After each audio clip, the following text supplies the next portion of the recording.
Gràcies, president. Molt bona tarda a totes i a tots. Encara ara els joves estem patint aquelles conseqüències de la darrera crisi econòmica, una crisi econòmica que ens ha portat els joves a ser la primera generació que viurem per sota del llindar econòmic dels nostres pares i mares. Per tant, encara ens marquen oportunitats per poder tenir una estabilitat i també per poder avançar millor. Però a poc es van revertint aquestes retallades neoliberals que han tingut unes greus conseqüències per a les futures generacions, però tot i així no ens podem quedar aquí i celebrem que se segueixi treballant des de diversos àmbits per combatre la precarietat de tots els joves del país. Volem seguir treballant per millorar les polítiques actives d'ocupació i així consolidar una estructura en el nostre mercat laboral que pugui combatre els contractes temporals, la parcialitat, els sous baixos, és a dir, combatre tots els contractes precaris.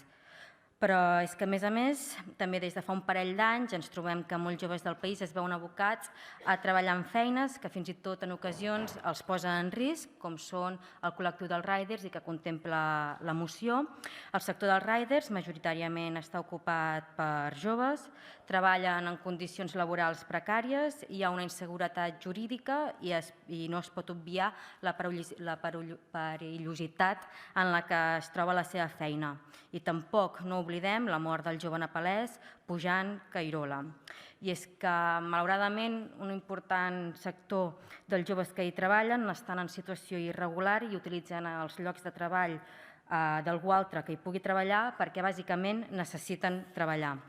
Tot i així, Inspecció de Treball ha fet una feina important destapant la realitat dels falsos autònoms. Hi ha una sentència que així ho avala, ha realitzat actuacions en el sector, s'han atès les denúncies i s'ha actuat al respecte i s'ha establert un adequat enquadrament dins del règim de seguretat social que li correspon. Però és que, a més, les empreses se n'aprofiten dels joves treballadors que necessiten la feina i si fan més hores que un rellotge doncs podran fer més repartiments i per tant així cobrar més, però no es té en compte que hi ha joves que depenen d'aquesta feina com a font d'ingressos. D'altra banda, també es parla dels joves que van haver de marxar a l'estranger en busca d'oportunitats, una conseqüència més d'aquesta crisi de l'any 2012.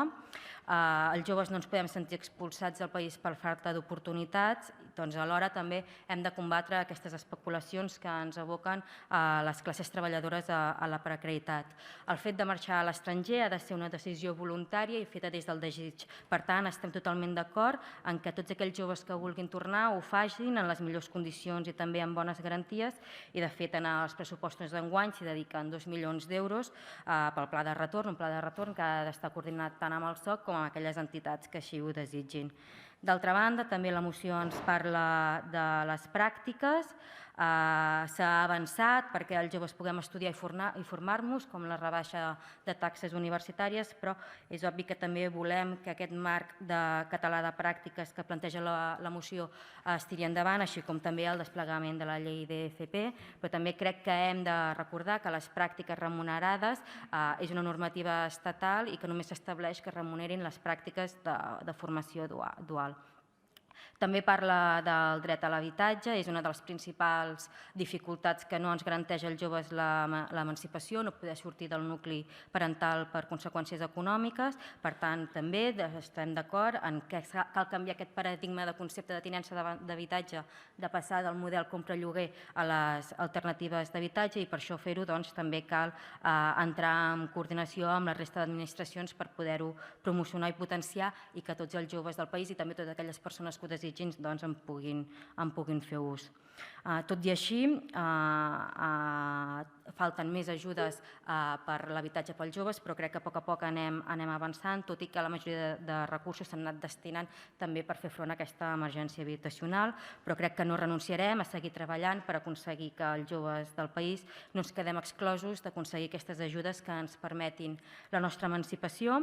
perquè tenim el dret a estudiar, tenim el dret a treballar, tenim el dret a emancipar-nos i ho volem fer, tot i això, perquè realment sigui un dret real i amb independència de com siguem els joves, amb independència del nostre origen, del nostre gènere, de la nostra identitat, de la nostra classe social. Per això defensem una rebaixa de taxes universitàries, exigim derogar la reforma laboral i les lleis mordasses i la llei d'estrangeria i també encapçalem les lluites davant l'emergència climàtica i mai renunciarem